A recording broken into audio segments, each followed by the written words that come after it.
প্রিয় শিক্ষার্থীবৃন্দ, তোমরা পঞ্চম শ্রেণীতে শেষ পর্যায়ে আছো। কিছুদিন পরেই তোমাদের বার্ষিক পরীক্ষা। ইচ্ছা করলে তোমরা এই প্রতিষ্ঠানে আর থাকতে পারবে না, তোমাদের ছোট প্রতিষ্ঠানে আর থাকতে পারবে না। তোমরা বিভিন্ন প্রতিষ্ঠানে তোমাদের মেধাকে বিকশিত করে, মেধাকে প্রকাশ করে, তোমাদের মেধাকে যাচাই করে বিভিন্ন প্রতিষ্ঠানে ভর্তি হবে, ঠিক কিনা? তোমরা বিভিন্ন প্রতিষ্ঠানে ভর্তি হবে কিনা? না, যে যে প্রতিষ্ঠানে আসো অনেক প্রতিষ্ঠানে এই প্রতিষ্ঠানে থাকতে পারবে না। তবে আশা করব মডার্ন স্কুল যেহেতু আমাদের জন্য একটা সুন্দর আয়োজন করেছে, যদি সম্ভব হয় আমরা মডার্ন স্কুলে ভর্তি হয়ে মডার্ন স্কুলের যে মডেলগুলো আছে আমরা যেন এই মডেলগুলো অর্জন করতে পারি, এই মডেলগুলো অনুসরণ করতে পারি। আল্লাহ যেন আমাদেরকে তৌফিক দান করে, সবাই করে আমিন। আজকে আমাদের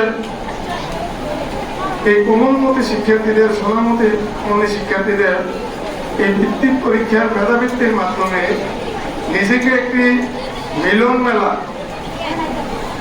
প্রায় 20টি স্কুলের শিক্ষার্থীদের একসাথে হয়ে গল্প আড্ডায় মেতে ওঠে সবচেয়ে বড় পাওয়া। আর আজকের সেই কাজটি করেছেন এই পত্র প্রতিষ্ঠানের প্রধান শিক্ষক মতিউর রহমান সবুজ স্যার।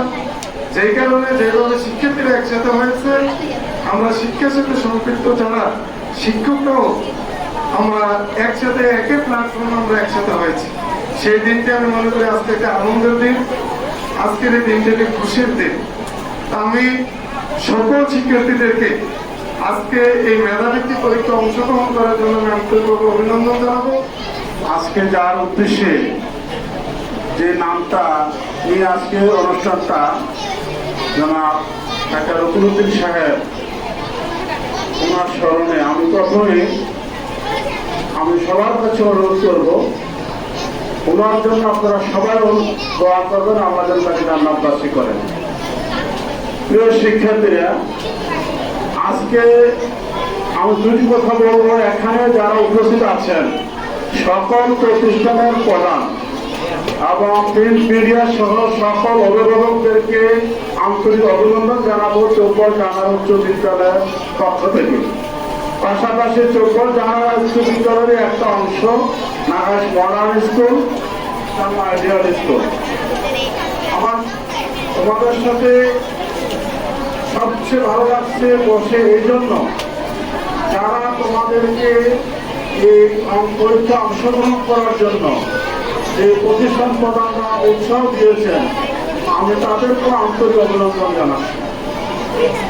আজকে আমরা এই বর্তমান প্রজন্মে যে শিক্ষার প্রসারের জন্য যে পদ্ধতিগত শিক্ষা আরম্ভ হয়েছে, সেটা বিষয়ে আমরা অনেকই পিছিয়ে আছি।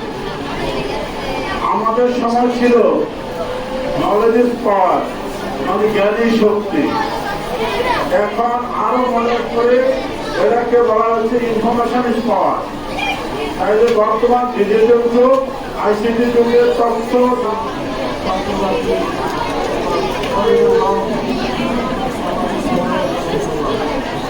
যেহেতু আমার পরিচিত তোমার, আমি একজন কোরআন হাদিসের মানুষের সুবিধার্থী আহ্বান জানাবো। তখন সবার সম্মানিত বক্তাদের কথা শুনেছেন এবং বিবেচনা করবেন। মা বাবার প্রতিটি কথা মেনে চলো, তাহলে জীবনকে উন্নত করতে পারবে। আর তার সাথে সাথে শিক্ষকরা আছে, শিক্ষকরা তোমাদেরকে নিরাশার পথ দেখাবে না, ভালো পথ দেখাবে। তোমরা মা বাবার প্রতি খেয়াল রাখবে, কথা শুনবে, তাইলে তোমাদের জীবনকে উন্নত করতে পারবে। আমি আর বেশি কিছু বলি না, এই বলে আমার বক্তব্য শেষ করছি। আসসালামু আলাইকুম ওয়া রাহমাতুল্লাহি ওয়া বারাকাতুহু। প্রতিহিংসা নয়, মেধার প্রতিযোগিতায় করি সমৃদ্ধি সমাজ, এই স্লোগানকে সামনে রেখে আজকের এই মরহুম ডাক্তার রকুনুদ্দিন বৃত্তি প্রতিযোগিতায় যারা অংশগ্রহণ করেছে প্রত্যেক প্রতিযোগী এবং শিক্ষা প্রতিষ্ঠানের প্রধানদেরকে আমার পক্ষ থেকে প্রতিহিংসা নয়, মেধার প্রতিযোগিতায় করি সমৃদ্ধি সমাজ, এই বৃত্তি 2024 উপলক্ষে আমাদের আলোকিত মানুষ গড়ার কারিগর এবং বিভিন্ন মহলের আলোকিত মানুষগুলোর বক্তব্য শুনলাম। বক্তব্য শুনতে শুনতে সবাই ক্লান্ত।